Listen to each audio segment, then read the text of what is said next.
Chapter 31 Titu की तबाही। जल्दी ही यश के गाना गाते हुए की वीडियो पूरे कैंपस में आग की तरह फैल गई। सब आपस में बात करने लगे। किसी ने बोला, देखो, कोई चलता फिरता इंसान हमारे कैंपस के दरवाजे पर गाने गा रहा है और उसकी आवाज लाजवाब है। किसी और ने पूछा, क्या ये कोई टीवी के लिए शो रिकॉर्ड कर रहे हैं? और फिर किसी और ने कहा, अरे, ये तो हम में से एक लग रहा है, मैंने इसे पहले भी देखा है।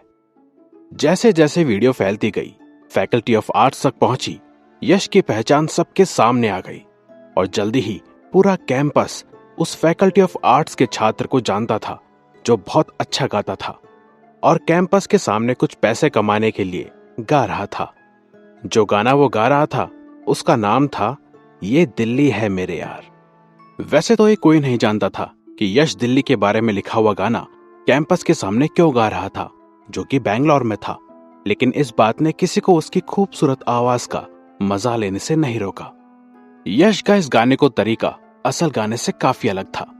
आखिर उसने आज जो भी देखा और अनुभव करा था, उस सब से उसके अंदर काफी परिवर्तन आ गया था। उसका ये गाना गाने का अंदाज ऐसा लग रहा था जैसे वो काफी उदास हो और विरोध कर रहा हो। ऐसा लग रहा था कि उसने खुद को उस गाने में खो दिया था। एक जवान छात्र होते हुए जिसकी उम्र 20 साल भी नहीं थी, उसके गाने में जो दर्द दिख रहा था, उससे ऐसा लग रहा था कि जैसे वो बहुत सी तकलीफों से जूझ रहा था, लेकिन फिर भी उसमें लड़ने की उम्मीद थी। असल गाने की तुलना में यश के गाए हुए इस गाने के अंदर एक अलग ही आकर्षण था। दूसरी ओर कैंपस में लड़कियों के छात्रावास में श्रेया अपने बिस्तर पर गुलाबी पजामा पहने और मुंह पर मास्क लगाए हुए लेटी हुई थी। एकदम से उसका फोन बजा। पहले उसे उसके फोन पर सिर्फ एक मैसेज आया, लेकिन उसके बाद उसे एक के बाद एक लगातार मैसेज आने लगे।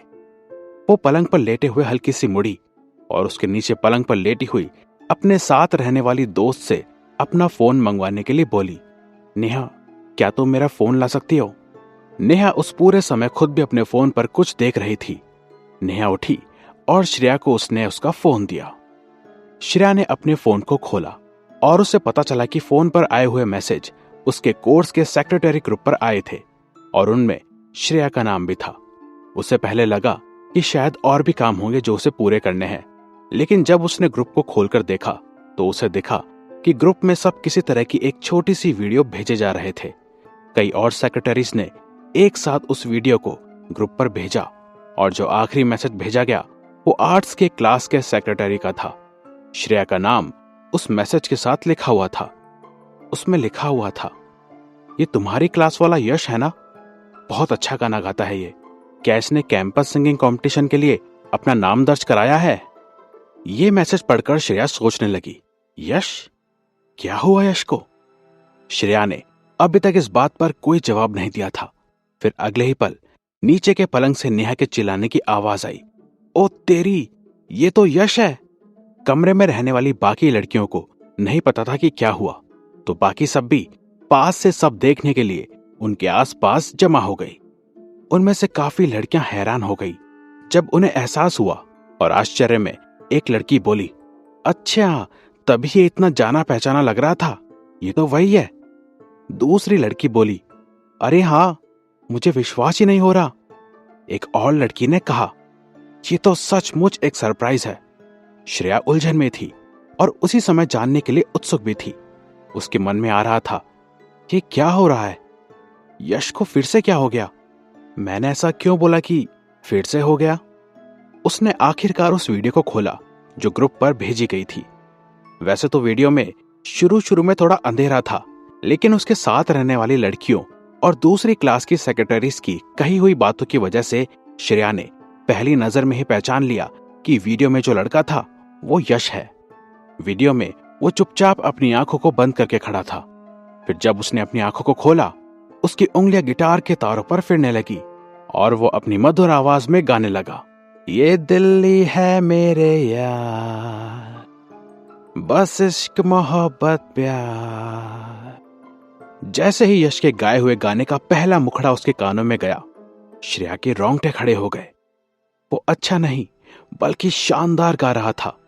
पिछली बार श्रेया ने यश को बगीचे में गाते हुए देखा था। तब के मुकाबले इस वीडियो में यश बहुत ज्यादा बेहतर गा रहा था। उसकी कठोर आवाज जीवन की सारी मुश्किलें, कड़वाहट और सारी भावनाएं पूरी तरह से और गंभीरता से बयां कर रही थी। श्रेया वो पूरी वीडियो अपने फोन पर सुन रही थी। वो खुद को संभाल ही नहीं पा रही थी। ये सुनकर वो अपने दिल में खटास और उदासी महसूस करने लगी।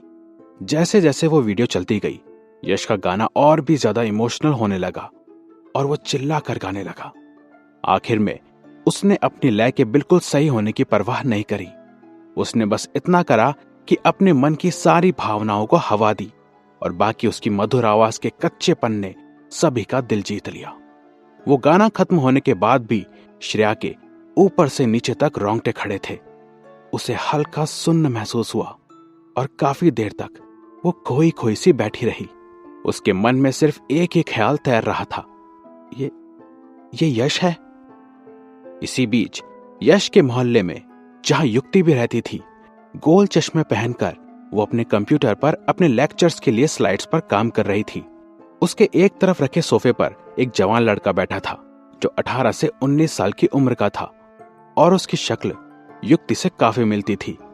वो अपने पैर मोड़कर बैठा था और अपने आईपैड पर खेल रहा था। एकदम से उसके कंप्यूटर पर व्हाट्सएप से लगातार काफी सारे मैसेजेस आने लगे। उसने टैब दबाकर पावर पॉइंट को हटाया और वो मैसेजेस देखने लगी। ये मैसेज फैकल्टी लेक्चर्स के ग्रुप पर आए हुए थे। एक टीचर ने लिखा था, ये यश है ना जो हिस्ट्री के पहले लेक्चर में था। दूसरी टीचर ने लिखा, हाँ ये वही है। एक और टीचर ने लिखा, ये इतना अच्छा गा सकता है, मैंने कभी इस पर ध्यान ही नहीं दिया। और फिर पहली टीचर ने लिखा, है ना, सच में।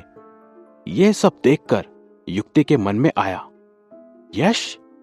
उसने अपने चश्मे को हल्का सा ऊपर करा और उत्सुकता से उस धुंधली सी वीडियो को खोला।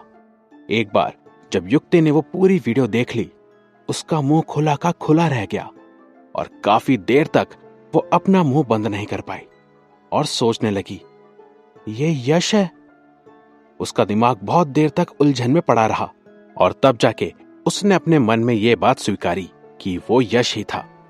फिर भी दूसरी तरफ उसने अपना फोन खोलकर उसमें व्हाट्सएप पर यश का नाम ढूंढा और उसको मैसेज करा, तुम काफी अच्छा गाते हो, लेकिन हमारे किए हुए वादे के बारे में भूल मत जाना। जैसे ही उसने उस मैसेज को भेजने का बटन दबाया, युक्ति को सूचना आई, व्यक्ति के फोन पर आपका नंबर नहीं है, आप मैसेज नहीं भेज सकते। यश ने युक्ति का नंबर मिलते ही अपने फोन से हटा दिया था। युक्ति के पास बोलने के लिए शब्द नहीं थे। उसके मन में आया, अब बस तुम रुको। कैंपस के अंदर कार्यालय परिसर में प्रोफेसर श्रीधर अपने थर्मस से अपनी गर्म चाय का मजा ले रहे थे और अपने फोन को देख रहे थे। वो अपने फोन पर चल रही यश के भावुक गाने की वीडियो को देखकर मुस्कुरा रहे थे। प्रोफेसर श्रीधर ने अपनी चाय की एक चुस्की ली और कुछ मूंगफली खाते हुए बोले, अच्छा है, अच्छा है।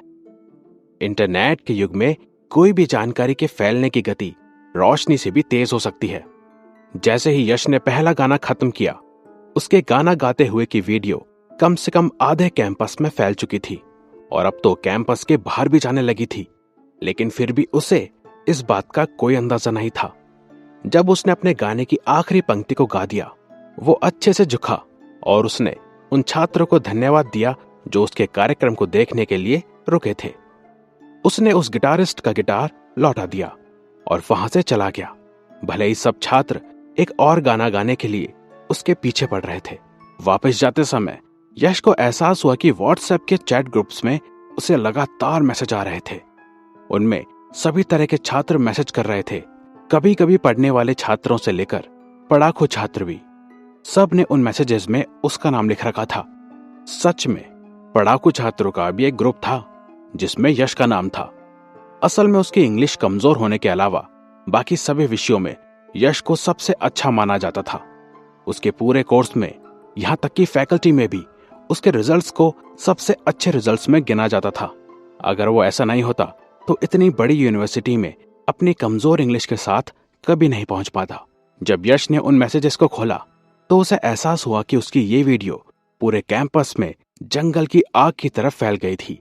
हालांकि वो बस मुस्कुराया और उसने चिंता नहीं की। यूनिवर्सिटी के छात्र युवा थे जो बड़ी मुश्किल से ही कभी शांत बैठ सकते थे। एक छोटा सा हंगामा भी उनका ध्यान आकर्षित कर सकता था और फिर वे आपस में दिलचस्प बातें करते। यश काफी खुश था कि अब लगभग आधा कैंपस उसे जानता था। उसने घर जाते हुए खुद से कहा, मैंने सिर्फ गिटार बजाया और एक गाना गाया और बस इसी से लोग मचलने लगे। मुझे उनकी बेखबरी बड़ी हंसाने वाली लगती है। ये बोलते हुए उसके मुंह पर मुस्कान आ गई। लेकिन जैसे ही वो अपने घर पहुंचा, उसका अच्छा मूड एकदम से उड़ गया। उसका बेसमेंट तहस नहस हो रखा था। सब जगह किताबें फैली हुई थी। उसका पलंग उल्टा पुल्टा पड़ा था। उसकी कुर्सी एक तरफ पड़ी थी और उसकी मेज भी वहां नहीं थी जहां हमेशा होती थी। यश अपने घर का ऐसा हाल देखकर हक्का बक्का हो गया। सबसे बड़ी बात, टीटू जो एक मुरझाई हुई टहनी की तरह था, अब बदल गया था। उसका शरीर कम से कम 5 गुना बड़ा हो गया था और अब वो एक लकड़ी के फट्टे की तरह मजबूत था। उसकी 2 छोटी छोटी डालियां अब बढ़कर बेल बन गई थी। टीटू उन्हें चारों ओर बेल्ट की तरह पटक रहा था। यश के अंदर आने पर टीटू जोर जोर से गुस्से में अपना नाम चिल्लाने लगा, टीटू, टीटू। इसके अलावा वो कुत्ते की तस्वीर वाला तकिया अब कहीं नहीं था।